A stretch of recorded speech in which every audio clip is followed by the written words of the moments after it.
दोस्तों नमस्कार। मैं श्यामनाथ यादव अम्बेडकरवादी। तो 2024 के चुनाव में धांधली हुई है क्या?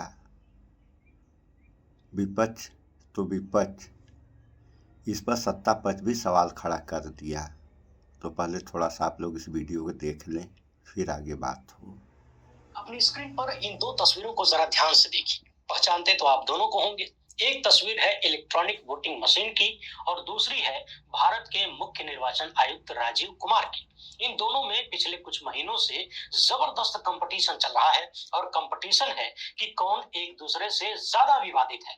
चुनाव घोषित होने से पहले पूरे देश में ईवीएम की चर्चा थी। बड़ी संख्या में लोग मशीन के खिलाफ थे, मशीन से वोट करना नहीं चाहते थे क्योंकि उन्हें इस पर भरोसा नहीं है। और जिस दिन चुनाव की घोषणा हो गई उस दिन के बाद से मुख्य निर्वाचन आयुक्त राजीव कुमार ने विवादों के मामले में मशीन को पीछे छोड़ दिया। भारत की कोई भी ऐसी राजनीतिक पार्टी नहीं जो बीजेपी से अलग हो उसने राजीव कुमार तथा चुनाव आयोग पर कोई आरोप न लगाया हो। विपक्षी दलों को तो छोड़ दीजिए, उनके नेताओं को भी छोड़ दीजिए। शायद भारत के इतिहास में पहली बार ऐसा हुआ जब भारत में आम जनमानस ने भी चुनाव आयोग के मुखिया को लगातार आरोपों में घेर कर रखा। 2024 के चुनाव में चुनाव आयोग की तरफ से ऐसे ऐसे कारनामे किए गए जिन्हें देखने के बाद कोई भी सवाल पूछने को मजबूर हो जाएगा। इस दौरान हमने देखा कि विपक्षी गठबंधन इंडिया के लगभग सभी बड़े नेताओं ने तथा कांग्रेस के भी ज्यादातर नेताओं ने चुनाव आयोग तथा राजीव कुमार को लगातार आड़े हाथों लिया। और अब जब चुनाव पूरा हो चुका है, परिणाम आ चुके हैं, सरकार बन चुकी है, तब फिर से एक बार राजीव कुमार चर्चा में आ रहे हैं। और इस बार चर्चा हो रही है कि क्या राजीव कुमार को उनके किए की सजा मिलनी चाहिए। यानी भारत जैसे दुनिया के सबसे बड़े लोकतांत्रिक देश, जहां दुनिया की सबसे ज्यादा आबादी रहती हो, यानी मानवता का 6वां हिस्सा निवास करता हो, वहां पर यदि कोई एक व्यक्ति पूरे के पूरे लोकतंत्र का भरोसा तोड़ दे या अपने कर्तव्यों का निर्वहन न करे, अपने पद का दुरुपयोग करे किसी को लाभ पहुंचाने के लिए, किसी को हानि पहुंचाने के लिए, तो क्या उसे उसके कर्मों का फल नहीं मिलना चाहिए? और यदि सजा नहीं दी जाती है तो क्या पद के दुरुपयोग को बढ़ावा देने जैसी ये बात नहीं होगी? क्योंकि सजा का प्रावधान तो इसीलिए होता है ताकि लोग सजा पाने के डर से गलती न करें, उस पर रोक लगे।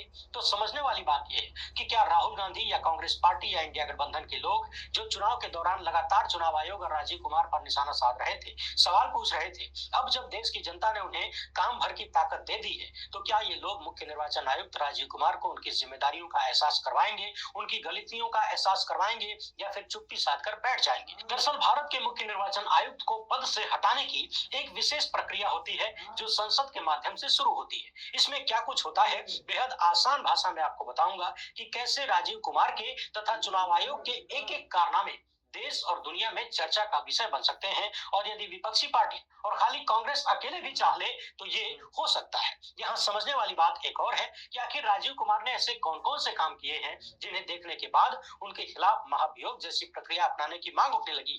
तो हमारे देश के पूर्व आईएएस अधिकारी जो कि सेना में भी बड़े पदों पर रहे हैं, 1965 का भारत पाकिस्तान युद्ध भी उन्होंने लड़ा है तथा कई सारी पुस्तकें भी लिख चुके हैं, बहुत सारे पदों पर रह चुके हैं। इन्होंने वर्तमान चुनाव आयोग तथा राजीव कुमार के कई कारनामों को एक साथ नियमों का हवाला देते हुए सामने रखा है और यहां तक बताया है कि कैसे ये पूरा चुनाव ही घोषणा के साथ ही अवैध हो गए। यानी जिस दिन चुनाव की घोषणा हुई, आचार संहिता लागू हुई, उसी दिन ये चुनाव अपने आप में अवैध हो गया।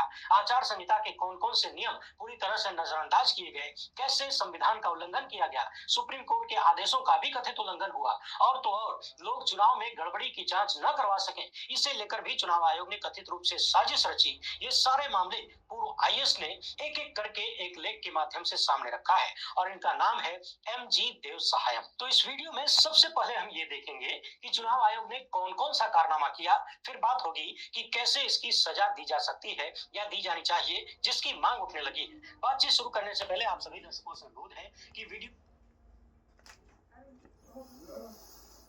जैसा कि इस वीडियो में आप लोगों ने देख सुन लिया, तो सवाल विपक्षी दल तो उठाया ही था, जनता भी उठाई थी ईवीएम पर, और अब सत्ता पक्ष भी उठा रहा है। यानी 8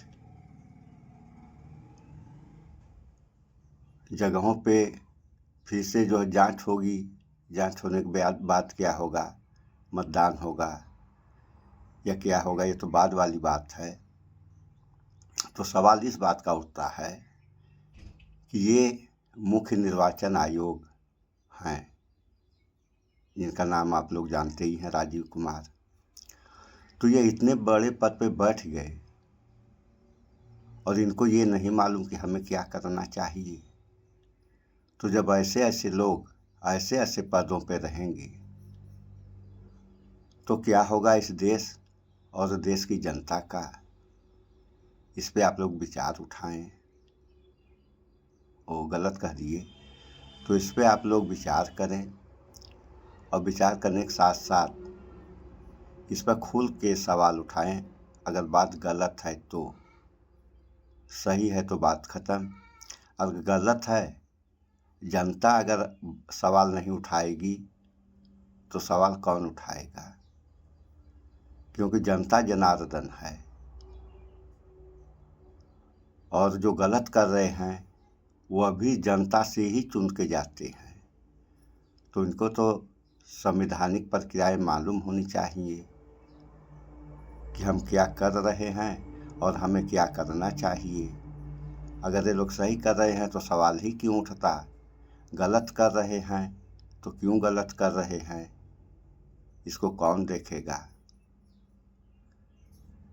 और गलत होता रहा तो फिर इस देश के भविष्य का क्या होगा? इस पे विचार करें आप लोग। इस वीडियो में इतना ही। स्वच्छता अपनाएं, शुद्ध खाएं, स्वस्थ रहें, शिक्षित बने। जय विज्ञान, जय संविधान। नमस्कार।